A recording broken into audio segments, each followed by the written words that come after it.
Hello friends, welcome to our channel current affair updated. This is Devashish Awasthi. जैसे आपको पता होगा मैं डेली करंट अफेयर्स आपको कराता हूं, तो आज हमारा डेली करंट अफेयर्स का लेक्चर आ गया और आज जो डेट होने वाली है वो 10th और 11th जून दोनों को मैं यहाँ पर कवर करूंगा। इंपॉर्टेंट लेक्चर है, याद रखिएगा, लेक्चर को एंड तक देखिएगा। बहुत इंपॉर्टेंट क्वेश्चन हैं जो एग्जाम में आपके आ सकते हैं। जैसे आपको पता होगा डेली करंट अफेयर्स में एमसीक्यू फॉर्मेट में कराता हूँ और एमसीक्यू फॉर्मेट में क्वेश्चन बहुत ज़्यादा इंपॉर्टेंट होते हैं। तो लेक्चर को एंड तक देखिएगा और वीडियो को लाइक जरूर कर दीजिए क्योंकि बहुत ही अच्छे क्वेश्चन आएंगे और आपको मजा भी आएगा। तो चलिए लेक्चर को स्टार्ट करते हैं। बट लेक्चर स्टार्ट करने से पहले मेरी एक नई बुकलेट आ गई है, करंट अफेयर्स की मैं बात कर रहा हूं, that is 11 month current affairs. आप यहां पर देख सकते हैं अगस्त 2023 से लेके जून 2024 तक की सारी करंट अफेयर्स जो है वो इस बुकलेट में मेंशन है। अगर आप अभी एग्जाम देने वाले हैं तो आपको पता होगा कि आपको लास्ट 10 to 11 मंथ की करंट अफेयर्स पढ़नी पड़ती है। अब पुरानी करंट अफेयर्स कैसे पढ़ी जाएगी, तो उसके लिए मैंने आपके लिए कंबाइन एक बुकलेट निकाल दी है। याद रखिएगा, बहुत क्रिस्पी कंटेंट है, सारी चीज़ें इस बुकलेट पे आपको मिल जाएगी। आपको करना क्या है, नीचे मेरा व्हाट्सएप नंबर दिया हुआ है, उस पर आप कॉन्टैक्ट करिए और आपको ये बुकलेट जो है मैं सॉफ्ट कॉपी के फॉर्म में तुरंत प्रोवाइड कर दूंगा और आपको, आप किसी भी इंडिया के किसी भी कोने में होंगे, विद इन 2 मिनट्स आपको, याद रखिए, बुकलेट मिल जाएगी। इस बुकलेट के साथ आपको अदर बेनिफिट्स भी मिलेंगे। कहने का मतलब, जैसे आप देख रहे हैं जून तक की ये बुकलेट है, ठीक है। अब आप कहेंगे सर जुलाई का क्या होगा, अगस्त का क्या होगा, तो उसके आगे की भी आपको, याद रखिएगा, बुकलेट मिलती रहेगी। कहने का मतलब इसमें लाइफ टाइम वैलिडिटी रहेगी जब तक आपका सिलेक्शन नहीं हो जाता। ओके, इसके साथ साथ अदर बेनिफिट्स भी रहेंगे, जैसे मेरे वीकली करंट अफेयर्स होते हैं, 6 मंथली करंट अफेयर्स होते हैं, टॉपिक वाइज सीरीज है, डेली करंट अफेयर्स है, इन सब की भी पीडीएफ आपको मिलती रहेगी। इसके लिए एक माइन्यूट सा कॉस्ट है, याद रखिए, वो कॉस्ट पे करके आप आराम से चिंता फ्री हो जाओ क्योंकि आपको फ्यूचर की सारी करंट अफेयर्स में प्रोवाइड करूंगा। सीरियस हो तो तुरंत मुझे व्हाट्सएप करो। याद रखिएगा, एक छोटा सा चार्ज पे करके आपको ये सारी चीजें अवेलेबल हो सकती हैं। ओके, तो डिस्क्रिप्शन बॉक्स में, याद रखिएगा, नीचे मेरा व्हाट्सएप नंबर दिया हुआ है, पिंग कर सकते हो। कॉलिंग नंबर भी आप चाहो तो कॉल भी कर सकते हो। ओके, तो चलिए स्टार्ट करते हैं, देखते हैं आज की जो करंट अफेयर्स है 10th और 11th जून दोनों की जो करंट अफेयर्स है वो एग्जाम के लिए क्यों इंपॉर्टेंट है। Let's start. सबसे पहला क्वेश्चन, अभी आपको पता होगा रिसेंटली फ्रेंच ओपन हुआ। ओके, फ्रेंच ओपन 2024, उसमें मेंस सिंगल वुमेन सिंगल दोनों ही होते हैं, ठीक है। बट मैंने देखिए थोड़ा क्वेश्चन डिफिकल्ट पूछा है। मैं बता दूं, जो मेंस सिंगल था उसको कार्लोस अल्कराज जो है उसने इस चैंपियनशिप को जीता फ्रेंच ओपन 2024 में।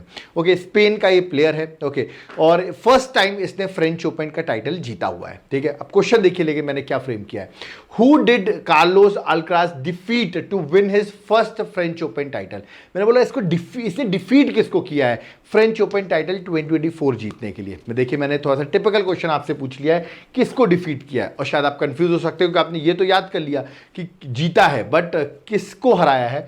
ऑप्शंस आपके सामने दिए गए हैं, मैं आपको करेक्ट आंसर बता दूं। करेक्ट आंसर है अलेक्जेंडर ज़वेरेव जो है उसको इसने फाइनल में हराया है। ओके, मैंने बताया ये स्पेन का प्लेयर है। आपको मुझे बताना है ये जो अलेक्जेंडर ज़वेरेव है जिसको इसने हराया है ये कौन सी कंट्री का प्लेयर है, ये आप मुझे कमेंट बॉक्स में मेंशन करके बताइए। ओके, और वुमेन सिंगल जो है वो इस लेडी ने जीता है जिसकी इमेज यहां पर बनी हुई है। कमेंट बॉक्स में ये भी बताइए कि वुमेन सिंगल का फ्रेंच ओपन 2024 किसने जीता है। आप कहेंगे सर आप इतने सारे होमवर्क क्यों दे रहे हो, क्योंकि मैंने अभी वीकली करंट अफेयर्स में इसका आंसर बताया है। तो जो लोग देखते हैं मेरे लेक्चर तुरंत मुझे कमेंट बॉक्स में सही आंसर मेंशन कर देंगे। ओके, तो मेन सिंगल भी मैंने आपको बता दिया, वुमेन सिंगल भी वुमेन सिंगल तो मैंने आपसे पूछ लिया है। ओके, और एक चीज और मैं आपको बता दूं, ये जो इवेंट था that is French open 2024। Okay, इससे पहले ग्रैंड स्लैम का इवेंट है, इससे पहले ऑस्ट्रेलियन ओपन हो चुका है, अभी फ्रेंच ओपन हुआ है, फिर विंबलडन होगा और लास्ट में यूएस ओपन भी होगा। ओके, और इसको याद रखिए, फ्रेंच ओपन को हम रोनाल्ड गैरोस के नाम से भी जानते हैं। याद रखिएगा, रोलैंड गैरोस के नाम से भी इसको, इस इवेंट को जाना जाता है, तो ये आपको याद रखना है। ओके, चलिए नेक्स्ट आते हैं, नेक्स्ट क्वेश्चन की ओर मूव करते हैं। सेकंड क्वेश्चन क्या है, recently who won the men's single title of ATP Challengers tennis tournament 2024। Again tennis tournament है। ओके, इसको किसने जीता है, ऑप्शंस आपके सामने दिए गए हैं, देख सकते हैं। मैंने यहाँ पर कार्लोस का नाम फिर से मेंशन किया हुआ है, बट याद रखिएगा इसको जो जीता है वो है सुमित नागल ने। याद रखिएगा, सुमित नागल ने ये इवेंट जीता है, ये उनकी इमेज है, आपको याद रखना है। इंपॉर्टेंट क्वेश्चन है, एग्जाम में आ सकता है क्योंकि किसी इंडियन ने जीता हुआ है। तो याद रखिए, Indian men's tennis player Sumit Nagal ने मेंस सिंगल टाइटल जो है, जो जर्मनी में हो रहा था, ठीक है, उस पर उन्होंने ATP चैलेंजर टेनिस टूर्नामेंट को जीत लिया है मेंस सिंगल में। तो ये क्वेश्चन एग्जाम में आने के चांसेस थोड़े ज्यादा है। तो दोनों ही देखिए, मैंने टेनिस से रिलेटेड आपके सामने क्वेश्चन रखे जो एग्जाम के लिए इंपॉर्टेंट थे। Okay, let's move to the question number third. Okay, third में आते हैं। ये बहुत इजी क्वेश्चन, आई थिंक सब लोग आंसर मुझे दे देंगे। Recently who sworn as a prime minister of India for the third consecutive time. Okay, और ये भी आपको पता होगा, इनका नाम है नरेंद्र मोदी, याद रखिए, that is option number A, Narendra Modi. I think this is one of the easiest question, okay, but मैंने आपसे पूछा है। अब मैं आपको बता दूं, जब नरेंद्र मोदी ने शपथ ली, ठीक है, उनके साथ साथ नरेंद्र मोदी प्लस 71 मिनिस्टर्स भी इंक्लूड हुए हैं, जिसमें से मैं आपको बता दूं कैबिनेट मिनिस्टर्स हैं 30, ओके, 5 मिनिस्टर है MOS with independent charge and 36 ministers हैं MOS, minister of state, okay. तो ये सारी लिस्ट आप सोच रहे होंगे, इसका लेक्चर मैं आपके सामने बना दूंगा, ओके, कि कौन कौन बना है, किस कॉन्स्टिट्यूएंसी से बिलोंग करता है, इन सब का लेक्चर मैं अभी आपके सामने एक लेके आऊंगा, ओके। बट याद रखिएगा, और आफ्टर ये is the second person after Nehru, Pandit Jawaharlal Nehru, to become prime minister for third consecutive time, okay. तो ये भी इंपॉर्टेंट हो जाता है, third consecutive time prime minister बनने वाले second prime minister after Pandit Jawaharlal Nehru, okay. चलिए नेक्स्ट क्वेश्चन में आते हैं। नेक्स्ट क्वेश्चन क्या है? नेक्स्ट क्वेश्चन है क्वेश्चन नंबर 4, और इंपॉर्टेंट क्वेश्चन है, क्योंकि मैं बताऊंगा क्यों इंपॉर्टेंट है। पहले क्वेश्चन पढ़ते हैं। Recently won the sole gold medal for India at archery Asia Cup 2024। ये इंपॉर्टेंट इसलिए है क्योंकि इंडिया ने सिर्फ एक ही गोल्ड मेडल जीता इस आर्चरी एशिया कप 2024 में, ओके। अब वो जो एक गोल्ड मेडल जीता है, वो मैंने आपसे पूछा किसने वो गोल्ड मेडल जीता है, ठीक है। मैं आपको इमेज दिखा देता हूं, बट इमेज से आप पहचान नहीं पाओगे। ऑप्शंस आपके सामने हैं, एक सिंगल गोल्ड आया, that is a very important. इसका करेक्ट आंसर है कुमुद सैनी, याद रखिए, कुमुद सैनी ने, याद रखिएगा, आपको 16 गोल्ड मेडल जिताया है। आप देख सकते हैं, मैंने लिखा भी है, जो आर्चरी एशिया कप 2024 हो रहा था, याद रखिए, साउथ कोरिया में ये इवेंट हो रहा था। कहां हो रहा था?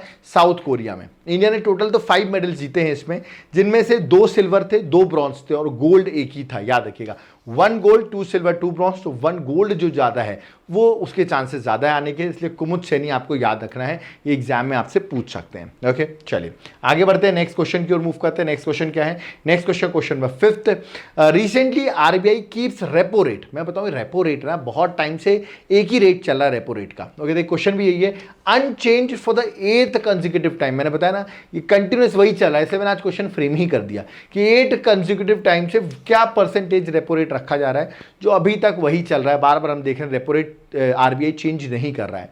ऑप्शंस आपके सामने दिए गए हैं, 6.5%, 7.5%। आपको इसलिए मैंने पूछा क्योंकि लगातार यही चल रहा है, तो हो सकता है क्वेश्चन फ्रेम कर लिया जाए। Repo rate, reverse repo rate, bank rate, CRR, SLR, ये सब मैंने इकोनॉमिक्स में पढ़ाया हुआ है, ठीक है।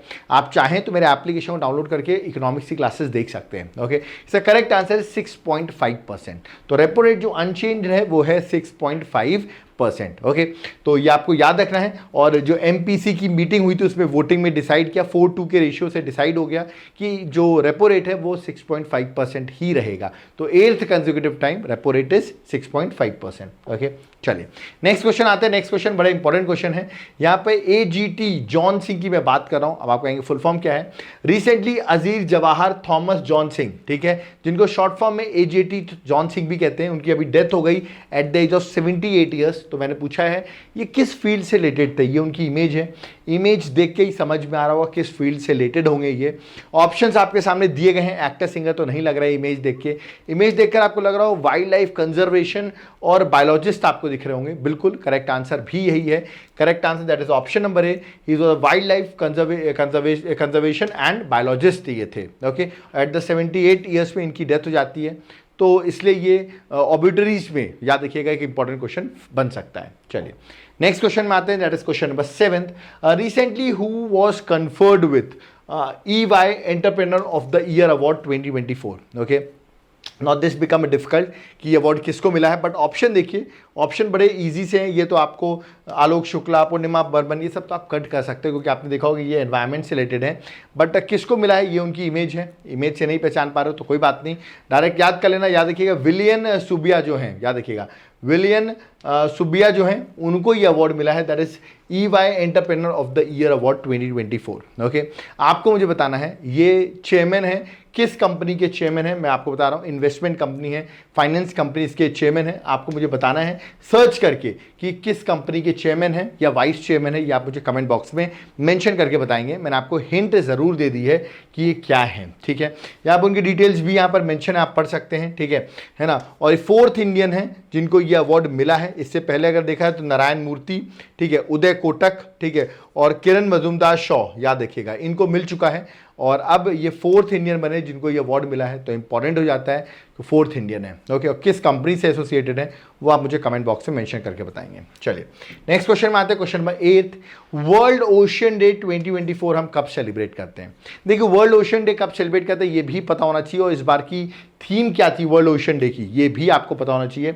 ऑप्शंस आपके सामने, डायरेक्टली याद कर लो। 8 जून को हम वर्ल्ड ओशन डे सेलिब्रेट करते हैं, और इस बार की थीम भी आप देख लो, अवेकन न्यू डेप्थ, याद रखिए। तो करेक्ट आंसर ऑप्शन में बी 8 जून, और थीम है अवेकन न्यू डेप्थ जो है वो इस बार की थीम है, तो आपको थीम भी याद रखनी है। ओके चलिए नेक्स्ट क्वेश्चन में आते हैं, that is question number 9। This is one of the important question. Question क्या है? That is Mongla port. Okay, recently Mongla port जो है वो न्यूज में है। मैंने पूछा किस कंट्री में ये मोंगला पोर्ट सिचुएटेड है। ओके, अब इंडिया इस पोर्ट का कंट्रोल लेने वाला है, ठीक है, that is why this port is in news. China के इन्फ्लुएंस को कम करते हुए याद है कि इंडिया इस पोर्ट पर वर्क स्टार्ट करने वाला है। तो ये पोर्ट कहाँ लोकेटेड है? ऑफ कोर्स इंडिया की नेबरिंग नेशन पे इंडिया के रिलेशंस भी उस कंट्री से बहुत अच्छे हैं। करेक्ट आंसर है बांग्लादेश, याद रखिएगा। Option number A is the correct answer. आप यहाँ देख सकते हैं, India aims to operate Mongla port in Bangladesh and build a new terminal to of course counter China regional जो इन्फ्लुएंस हो रहा है उसको काउंटर करने के लिए इंडिया ने भी मोंगला पोर्ट पर, याद रखिएगा, आपको इसका करेक्ट आंसर आगे चला गया, ठीक है, मोंगला पोर्ट पे याद रखिएगा, aims to operate Mongla port in Bangladesh, ठीक है। तो इससे चाइना का जो इन्फ्लुएंस है उसको भी काउंटर होगा। ओके, तो ये पोर्ट आपसे पूछा जा सकता है कहाँ पर है। अभी छाबर पोर्ट भी न्यूज़ में था। ओके, अभी आपको पता होगा जो बांग्लादेश की प्राइम मिनिस्टर है वो अभी प्राइम मिनिस्टर नरेंद्र मोदी की ओथ सेरेमनी में आई थी। आपको मुझे बताना है बांग्लादेश की कैपिटल तो ढाका है, but who is the prime minister of Bangladesh, ये आप मुझे कमेंट बॉक्स में मेंशन करके बताएंगे। ओके चलिए नेक्स्ट क्वेश्चन में आते हैं। नेक्स्ट क्वेश्चन क्या है? नेक्स्ट क्वेश्चन भी इंपॉर्टेंट है। यहाँ एक स्पोर्ट्स पर्सनैलिटी आपको दिख रही होंगी जिनका नाम है सिफ्त कौर समरा। याद रखिए सिफ्त कौर समरा जो है वो अभी न्यूज़ में है, ये उनकी इमेज है। क्यों न्यूज़ में वो भी मैं आपको बताऊंगा, बट मैंने अभी बताया ये अभी न्यूज़ में है जून 2024 में, for achieving a remarkable achievement, ठीक है। तो मैंने पूछा किस स्पोर्ट से रिलेटेड है, मैं बताऊंगा क्या अचीवमेंट इन्होंने अचीव की है जिसकी वजह से न्यूज़ में। पहले आपको बताइए ये किस स्पोर्ट से रिलेटेड है, ठीक है। अभी चलिए पहले आप आंसर बताइए, ऑप्शंस आपके सामने दिए गए हैं। अभी इन्होंने ब्रॉन्ज मेडल भी जीता है और ये रिलेटेड है शूटिंग से। किससे रिलेटेड है? शूटिंग से। चलिए अब मैं शूटिंग की क्यों बात कर रहा हूँ, आपको याद होगा जब मैं वीकली करंट अफेयर्स मैंने अभी डाला था लेक्चर, उस पर मैंने आपके सामने सरबजोत सिंह की बात की थी। ओके, इन्होंने गोल्ड मेडल जीता था मेंस 10 मीटर एयर पिस्टल में। ओके, जो कि ISSF का वर्ल्ड कप हो रहा था जो कि जर्मनी में हो रहा था। उसी में याद रखिएगा वुमेन्स की 50 मीटर राइफल 3 पोजीशन पे सिफ्ट कौर सामरा जो है उन्होंने ब्रॉन्ज मेडल जीत लिया है। ओके, तो इंटरनेशनल शूटिंग स्पोर्ट फेडरेशन जो वर्ल्ड कप हो रहा है, मैंने अभी आपको बताया जर्मनी में हो रहा है, वहां पे इन्होंने याद रखिए ब्रॉन्ज मेडल जीता, जबकि सरबजोत सिंह जिसकी मैंने बात की थी लास्ट टाइम उन्होंने गोल्ड मेडल जीता है। तो दोनों ही इंपॉर्टेंट है एग्जाम पर्सपेक्टिव से। ओके चलिए नेक्स्ट क्वेश्चन में आते हैं। Recently which space organisation announced Trishna mission, मैं फुल फॉर्म बताऊंगा तृष्णा मिशन का, to monitor surface temperature and water management around the world. Okay, तो तृष्णा मिशन ये जो है ये किसने लॉन्च किया है, क्वेश्चन ये है, ठीक है। किससे रिलेटेड है वो तो मैंने यहाँ डिस्कस कर ही दिया है, ठीक है। और इसको लॉन्च किया है इसरो ने, याद रखिएगा, इंडियन स्पेस रिसर्च ऑर्गेनाइजेशन। तो करेक्ट आंसर ऑप्शन में ए है, स्पेस एजेंसी इसरो ने लॉन्च किया है। उसके साथ ज्वाइंट इंडो फ्रेंच, याद रखिएगा, space agency ISRO has announced a joint Indo French infrared earth observation satellite mission जिसका नाम रखा गया है तृष्णा। ओके, तृष्णा का फुल फॉर्म है थर्मल इंफ्रारेड इमेजिंग, यानी imaging satellite for high resolution natural resources assessment. Okay, इसका काम है to monitor surface temperature and water management around the world. Okay, तो याद रखिएगा इसरो ने स्पेस एजेंसी ने अनाउंस किया है और ज्वाइंट वेंचर जो है वो इंडो फ्रेंच का ज्वाइंट वेंचर है, ठीक है। तो ये भी आपको याद रखना है, इसका नाम है तृष्णा। ओके, जो कि बहुत न्यूज़ में है। ओके चलिए नेक्स्ट क्वेश्चन में आते हैं। नेक्स्ट क्वेश्चन क्या है? Recently who became the first women helicopter pilot for Indian navy. Okay, तो पहली वुमेन बनी है, तो that is why this is very important. ये देख सकते हैं यहाँ पे उनकी इमेज मैंने बना रखी है, बट इमेज से पहचानना थोड़ा डिफिकल्ट होगा, ऑफकोर्स डिफिकल्ट होगा, बट क्वेश्चन क्या है? First women helicopter pilot for the Indian navy. Okay, इनका नाम है अनामिका राजीव, याद रखिए अनामिका राजीव इनका नाम है। That is option number D जो है वो करेक्ट आंसर है। ओके चलिए नेक्स्ट क्वेश्चन में आते हैं। नेक्स्ट क्वेश्चन क्या है? Question number 13, one of the easiest question, who is said to sworn as Andhra Pradesh CM on 12 June, 12 जून को आंध्र प्रदेश के सीएम जो हैं वो बनने वाले हैं। कौन है आपको पता होगा, टीडीपी, तेलुगु देशम पार्टी के। याद रखिएगा, उन्होंने अभी टीडीपी ने ही अपनी गवर्नमेंट बनाई है, कहां पर, आंध्र प्रदेश में। ओके, और जो आपके दैट इज चंद्रबाबू नायडू हैं वो यहाँ के सीएम बनने वाले हैं। तो correct answer option number D है, एन चंद्रबाबू नायडू, ये उनकी इमेज है। आपको मुझे बताना आंध्र प्रदेश की टोटल विधानसभा, क्योंकि विधानसभा का वहाँ इलेक्शन हुआ था, that is state legislative assembly, उसमें कितनी सीट्स हैं। तो आंध्र प्रदेश में टोटल कितनी सीट है स्टेट लेजिस्लेटिव असेंबली की, या आप मुझे कमेंट बॉक्स में मेंशन करेंगे। ऑफकोर्स टीडीपी ने वहाँ पे मेजॉरिटी गेन की है और वो अपनी सरकार वहाँ पर बनाएगी, और एन चंद्रबाबू नायडू जो है वो वहाँ के सीएम बनेंगे। ओके, चलिए नेक्स्ट क्वेश्चन वो 14th में आते हैं। Recently who was elected as 17th president, याद रखिएगा 17th president of United nation general assembly, UNGA के 79th प्रेसिडेंट है, वो कौन बने हैं। चलिए मैं उनकी इमेज दिखा देता हूं, बट इमेज से आप नहीं पहचान पाओगे। बता दूं, ये कैमरून जो कंट्री है अफ्रीका की, उसके फॉर्मर प्राइम मिनिस्टर रह चुके हैं और ये अपॉइंट हुए हैं यूनाइटेड नेशन जनरल असेंबली के president.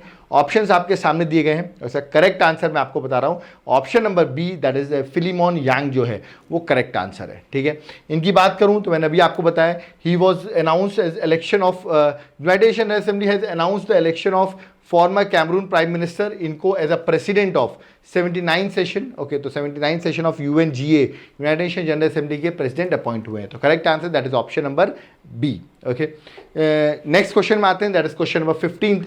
Who has been recently appointed as brand ambassador of Bisleri Limonata. Okay, तो लिमोनाटा जो है उसके अभी ब्रांड एम्बेसडर कौन अपॉइंट हुए हैं, एक बता दूं, ये मूवी स्टार हैं, ये बॉलीवुड स्टार हैं और इनका नाम है आदित्य रॉय कपूर। शायद आपने इनकी कोई मूवी देखी होगी आदित्य रॉय कपूर की, ये अभी ब्रांड एम्बेसडर बने हैं, डबल द चिल। ओके, तो ये इनका कैंपेन है, बट आपको सिर्फ याद रखना है किस चीज़ के ब्रांड एम्बेसडर बने हैं। ओके, चलिए next question number 16th।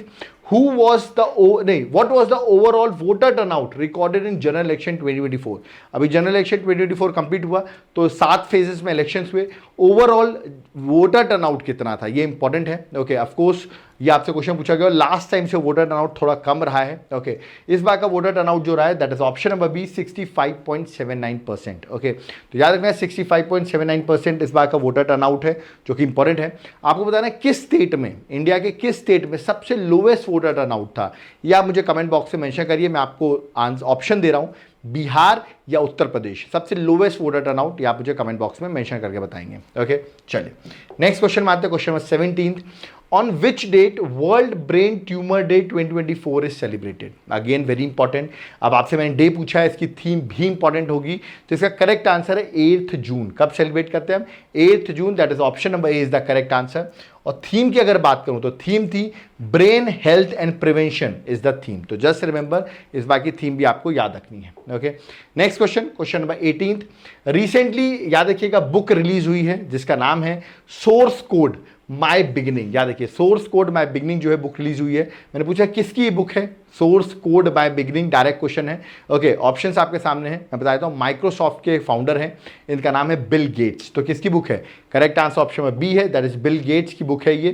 Direct question पूछा जाएगा बुक्स में किसकी है, तो माइक्रोसॉफ्ट के को फाउंडर है बिल गेट्स, जिनकी ये बुक है जो अभी न्यूज़ में भी चल रही है। ओके, तो ये थे आज के एमसीक्यूज जो मैंने आपको बता दिए करंट अफेयर्स में 10th और 11th जून के सारे एमसीक्यूज मैंने यहाँ पर कवर कर दिए हैं। आई होप आपको लेक्चर समझ में आया होगा। याद रखिएगा, मैं फिर से जाते आते बता रहा हूँ, 11 मंथ की करंट अफेयर्स आप जरूर ले लेना, ये एग्जाम के लिए आपको बहुत हेल्पफुल होगी। नीचे व्हाट्सएप नंबर दिया हुआ है, तुरंत पिंग करो और डिटेल्स आपको मिल जाएंगी। आप चाहो तो एप्लीकेशन से भी बाय कर सकते हो, एप्लीकेशन का नाम है Devashish classes, link description box में, वहां से आपको एप्लीकेशन से भी आप बुक्स बाय कर सकते हो। याद रखिएगा देवाशीष क्लासेस एप्लीकेशन का नाम है, वहां पर आपको मेरी क्लासेस और नोट्स दोनों ही अवेलेबल हो जाएंगे। जनरल स्टडीज़ की तैयारी करो, यूपीएससी की प्रिपरेशन करो, किसी भी एग्जाम की प्रिपरेशन करो, एक बार ऐप को जरूर डाउनलोड करो। एक एप्लीकेशन का नाम है देवाशीष क्लासेस, वो आपको बहुत ज़्यादा हेल्प करेगा। ओके, यहाँ पर वीडियो कंप्लीट होता है। आई होप आपको लेक्चर समझ में आया होगा। टेलीग्राम चैनल को ज्वाइन कर सकते हो, लिंक डिस्क्रिप्शन बॉक्स में है। और कोई डाउट क्वेरी है वो भी आप कमेंट बॉक्स में कमेंट करिए। वीडियो को चैनल को सब्सक्राइब जरूर करके रखिए, कोई डाउट क्वेरी है वो भी आप पूछ सकते हैं। तो अब यहाँ पर हम लोग चलते हैं। थैंक यू एवरीवन, जय हिंद, जय भारत, जय जगन्नाथ।